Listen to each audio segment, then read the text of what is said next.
So thank you for your time, Secretary Lew. Good to be with you. Let me just start by asking how close you think we are at this point now to a potential trade war, in your view?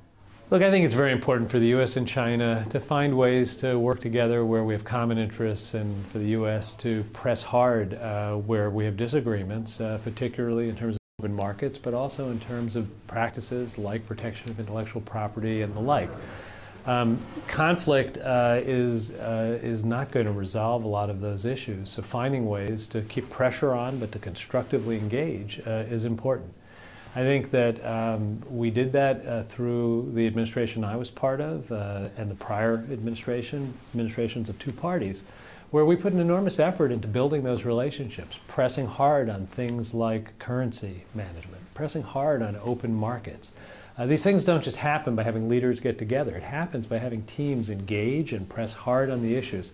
I don't know how much of that is going on now. I wish I saw more of it. I worry that when it is just left to come up to leaders without that, the risk of conflict is higher. And then when you do things like the tariff decision, it creates a lot of risk. So the tariff decision is not the right approach in your view? So look, I think if you look at steel in particular, the U.S. imports fairly little steel from China. Less than 5% of our steel comes from China. We already have countervailing duties on Chinese steel because we took actions over a number of administrations to protect U.S. rights. These tariffs are risky.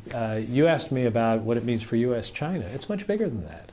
Once you start putting tariffs in place that other countries don't think are fair, the risk of response and retaliation is very real.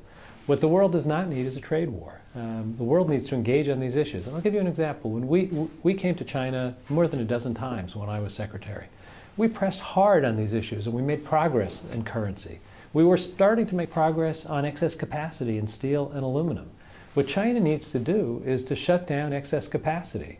At one level, they need to do it for their own reasons. To deal with a pollution problem, they need to shut down old plants. The U.S. needs to engage not just as in a shouting match, it needs to engage with the world coming together and saying, China, shut down your excess capacity. The G20 agreed to a process to deal with that my last year as secretary.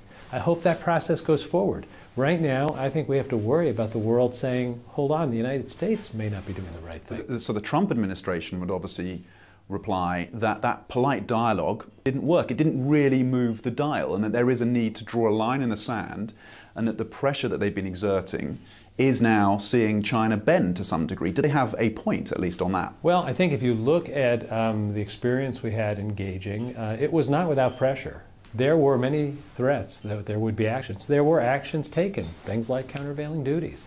The question is, how do you balance pressure and bringing the process to a constructive end? I think the U.S. leadership over the last 7 years has been rooted in the integrity of the U.S. policy, the fact that it was fact-based, it was analytically based. You could go around the world and say, meet the high standards that the U.S. promotes. I hope that that's where we are when we get through this. Do you think these reports of $60 billion of annual tariffs on a whole range of products being imported from China, could that potentially be the trigger that pushes China to retaliate? How would you expect China to react to that? Look, what I would tell China is to not make their own actions the cause of the conflict coming to the point that you're describing. China has done many things that they rightfully are being pressured on. This excess capacity is distorting global steel and aluminum markets. It's a message they need to hear from the U.S., they need to hear it from Europe, they need to hear it from the other producing nations. What the U.S. shouldn't be is the outlier. The U.S. should be driving the world to a discussion where it leads to better outcomes, and that's where I hope we end up. But in terms, just to push you on the retaliatory measures, because I know you've had long conversations with your colleagues, former colleagues here in China over a number of years.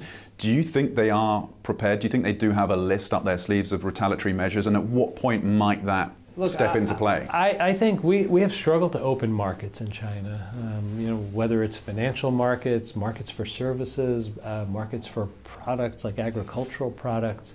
There are many areas where just from the things that we've engaged on to try and open the markets, where one can see how you could take action in the opposite direction. I hope it doesn't come to that. We're talking about the two largest economies in the world. We're talking about two economies where if we don't do well, the world economy doesn't do well. This is important, and I don't think the steel tariffs are going to have a direct impact that's that big on China's economy, just because they don't export that much steel to the United States. We have to see where the exemptions end up, what the net effect of the tariffs are. If China ends up being measured in its response, that would be a good thing. I regret that there's a question of whether or not the U.S. action is based in sound foundation. And I think this is there are many areas where pressing on China hard is right. Excess capacity is one.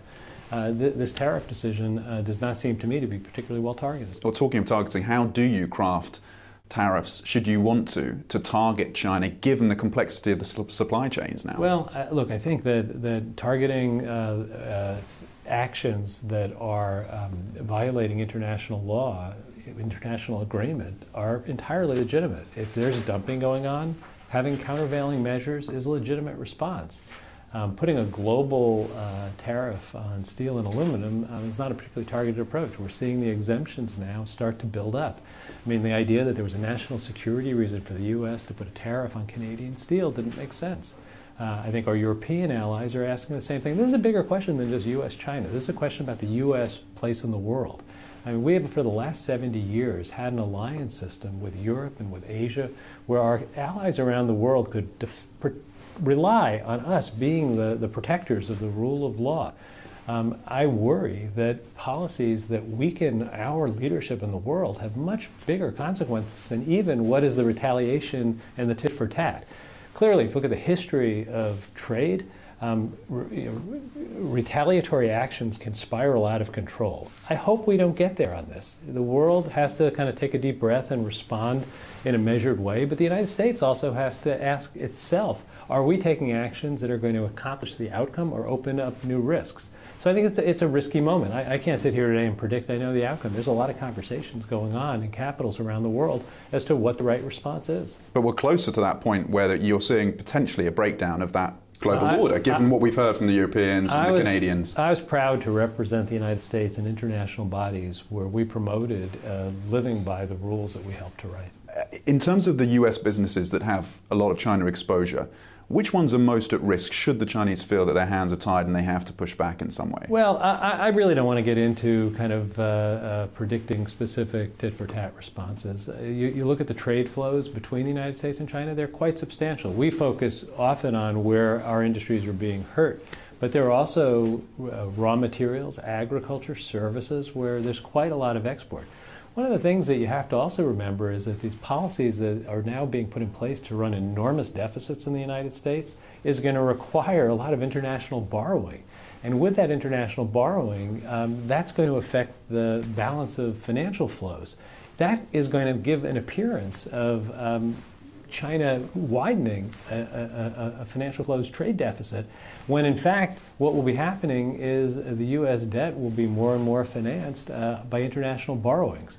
That's not a great policy for the United States. And talking of which, in your conversations with policymakers here in China over the years, did you ever get a sense that they would ever seriously consider weaponizing their holdings of U.S. Treasuries to push back? We put a lot of effort into maintaining clear conversations so they would understand the dynamics of the United States. Remember, when I was secretary, there wasn't so much concern of weaponizing, but would political chaos in the United States lead to an accidental default, things like that. We were very reassuring. It was a relationship that was more, not just in China, but around the world. We actually had a little bit of a kind of window into how deep and how liquid U.S. markets are when China was drawing down its reserves a few years ago. There was a lot of not policy-driven sale of treasuries, but just drawing down reserves at that time to defend the RMB. And it didn't have a huge impact on the treasury markets. It didn't have a discernible impact. So the U.S. treasury markets are deep and they're broad. And it is, I think, something that should give us comfort that the treasury market is safe, even if one or another country were to choose a policy like that. If that were a policy, it would be more important in terms of the dynamics between the U.S. and China than in terms of the direct impact on Treasury markets. Just in the last few weeks at the National People's Congress, China has again pledged to open up sectors, whether that's manufacturing or services sectors, the financial sectors, but also talked about reducing or removing tariffs on things like new energy vehicles. Do you see this as a sea change from Chinese policymakers, or is it more rhetoric? You know, I've always taken the view that you have to start with the right policies being articulated, and then you have to see them executed. We tried very hard in a number of areas to open up markets. We've made some progress in information technology. We didn't reach that point on a bilateral investment treaty because we saw a real reluctance to open up enough lines to competition. It would be the right thing for China. China needs to have more open markets to have the kind of growth that China needs for its own people and that the world economy needs for China to have. That would require being willing to withstand a certain amount of the disruption that comes from having more open markets. I certainly hope that by appointing officials who have a deep history articulating support for open markets, that we'll see a move in that direction. But this is obviously an open question. We have to see whether there's that willingness from the top down to support policies like that. You know, many of us have worked closely with some of these new leaders. You know, the new Vice Premier, Liu He, is somebody that I and others have worked closely with. He understands the economic issues very well. And is somebody who I think does believe in open markets. But he is in a political setting where he has to, the question is how much room does he have? These decisions are not abstract decisions. You have around the table in policy rooms stakeholders who are going to have to be disrupted for those markets to be open. And the question is from the top down, is there the support for doing that? You know, we'll see. The proof of the pudding is in the eating. It's a question of whether or not the commitments are executed. Certainly, I think it's a positive sign to have leaders who come in articulating those views. And those changes to the government that we've seen, some of the government agencies in the last few weeks, and then the nomination of people like Liu He and Wang Qishan to elevated positions, but also the changing of the constitution here in China to allow President Xi potentially to rule for life. Does that present an opportunity? Does it better position China to tackle some of the major issues it faces, or does it stoke risks longer term for the country? The answer is a complicated one. It's probably both in different ways. You know, China has shown a discipline in terms of tackling challenges, you know, whether it's building infrastructure or investing in new technology. But it's also had a reticence to do the things that open China to the world and that free up the spirits of free enterprise in a way that lead to innovation. So you have to be willing to protect intellectual property ultimately to truly incentivize entrepreneurship in the most effective way. I don't know how the balance will be struck. You know, obviously the idea of having consolidated control on an open-ended basis is not what those of us who had hoped there would be expansion of democracy would have hoped to see. We'll see what the policy direction is and whether there's a balance in terms of how this power is now used. You know, it's certainly puts a yellow light up for those on those issues regarding democracy and freedom. And ultimately, this is a country where stability is a very important value. And in order to have the kind of dynamic economy that China needs, it has to be willing to tolerate a certain amount of breakage. You know, the process of look at the debt issues here in China. Some companies, some investors are going to have to be disrupted in order for that to be resolved. There's going to have to be a need to do it in a way that doesn't create financial instability or economic crisis. Finding the balance there, it's hard enough in a mature free market economy. The years I was at Treasury, you could see that China was kind of feeling its way through that, and some of the moves were more constructive and more helpful than others. But you need an open process where the potential shortfalls or pitfalls are brought to light, and where it's not just imposed. And I just hope that there's that kind of give and take. And you've got conflicting signals. You've got more consolidation of power, but you've also got voices of reform represented at the table, and we'll see what the balance is. That's going to be a really interesting dichotomy, isn't it, to watch? In terms of the risks facing China, the Chinese economy, is debt still the number one risk facing China's economy? You know, I think debt is a big risk. I continue to still think that China has the tools to manage through it, and I think the longer you wait to do that, the harder it is. So the signs that you see that they're beginning to manage it are something that is a good thing. In the medium and long term, China's economy has to be more open. It has to be more driven by market forces. That's not necessarily consistent with control. And if China is willing to open up more, there's a huge amount of potential in China's economy to sustain high levels of growth that can provide the macroeconomic conditions for reducing poverty and increasing the consumer-driven elements of the economy. But it's hard. It's not.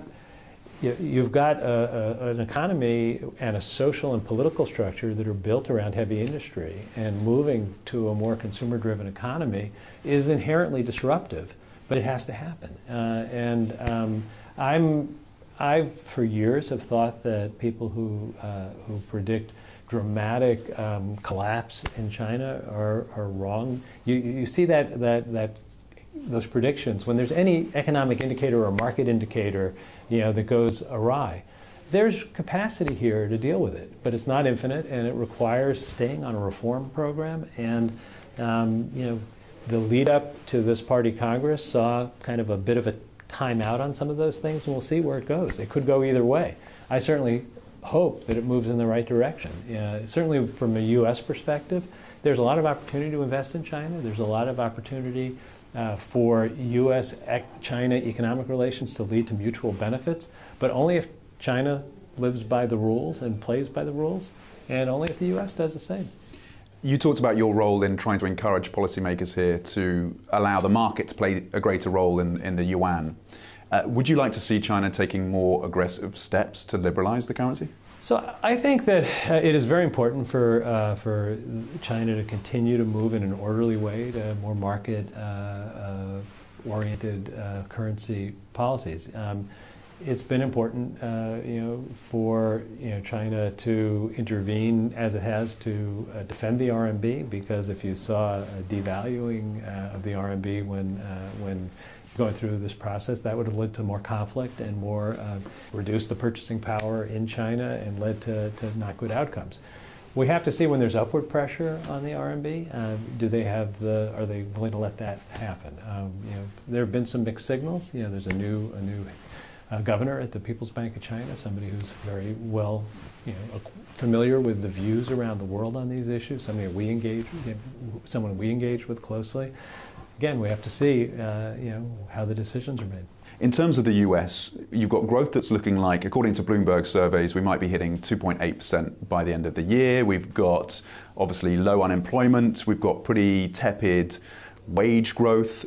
What is not to like with the US economy? So look, we are deep into a recovery, and I have to say it's not a recovery that started a year ago. It's a recovery that started more like 9 years ago, and it's been steady as you go.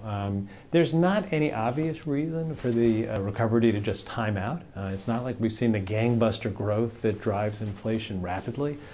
But I think we're in the late stages of a recovery, which means you have to believe that there are speed bumps coming. You don't know if they're coming a year from now, 6 months, or 2 years from now.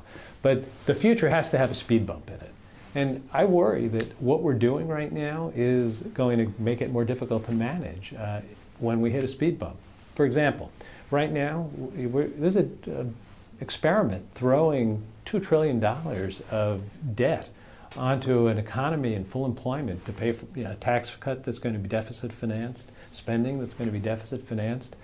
That's not the normal practice deep into a recovery, to have fiscal stimulus like that.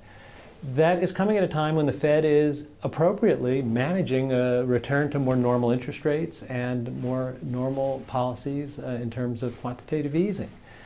The mixed signals that come from throwing that much gasoline on a growing economy, that's going to be hard to manage. I think the risk now of signals not being clear is greater than it was. Moreover, if we hit a bump in the road, the fiscal cupboard is pretty bare. I mean, we're spending in order to pay for a tax cut that I think is not going to help the economy in the long run. You'll get this flash that comes from throwing oil on the fire, but in the long run, higher interest rates are going to take that down. And what you're going to be left with is a bigger deficit, a bigger debt, and no tools on the fiscal side to respond with.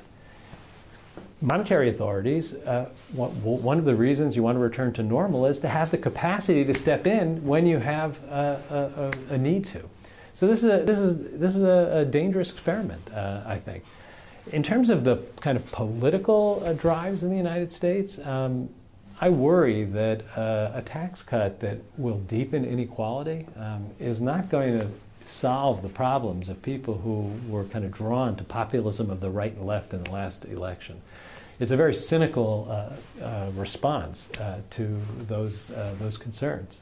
Should the Fed take a more aggressive stance on tightening, given what you've said about overheating potentially the economy? I think the Fed's approach is right. It's to look at the data and to respond to the data. What I'm 3 hikes this year? 3 hikes next year? I think that will depend on what they see. They manage to inflation and employment indicators.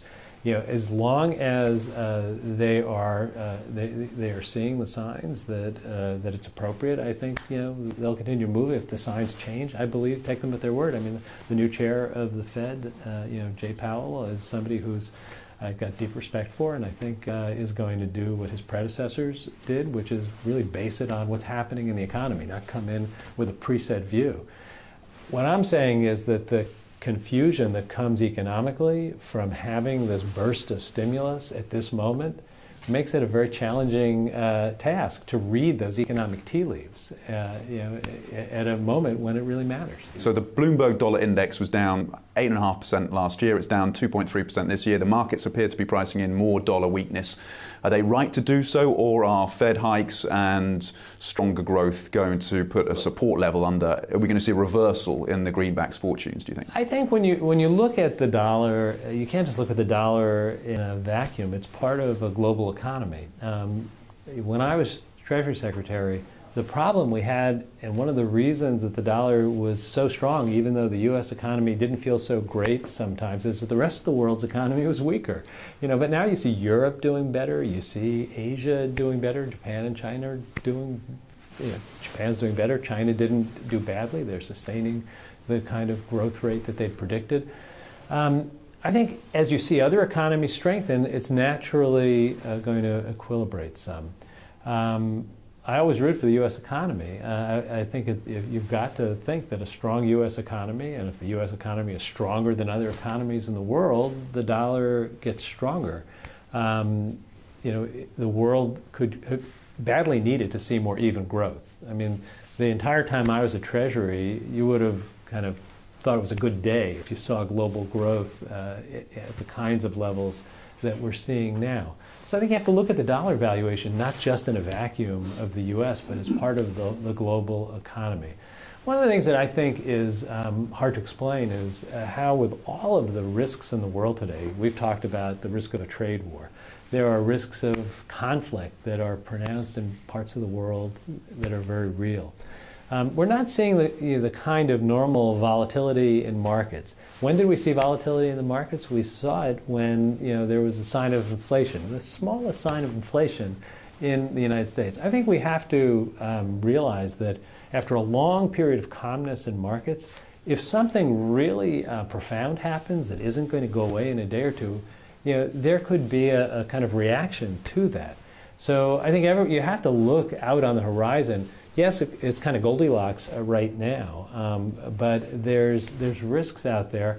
And I think the risks of uncertain policy, the risks of questions about U.S. leadership, they don't help. So the U.S. has, for many, many years, for 70 years, been the kind of foundation of stability and security in the world. And I think it's important as we make policy that is something that we continue to do in the future, and some days it's not clear. Well, yeah, interesting that so maybe this is an overplaying or over-egging what you're saying, but that the US has become a source of real geopolitical risk now. I unfortunately think that as I travel around the world, I hear questions about that you wouldn't have heard, in my political career. You've obviously worked very closely with the new Vice Premier Liu He, who's obviously taking a leading role on economic and financial affairs, and Yi Gang, who's taken over from Zhou Xiaochuan as head of the PBOC. How was it working with those two individuals? What sense do you get of their determination to push through with the reforms that you see are necessary for China?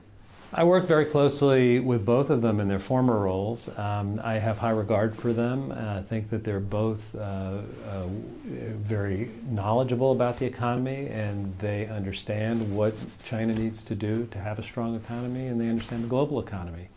The challenge is, as policymakers, will the kind of technocratic view or the political view prevail? And I hope that by picking economic policy leaders who are deeply rooted in kind of a shared understanding of economic issues, that will mean that the political decision is to move in the right direction. But I think it's hard to know until we see how the new administration of the presidency works.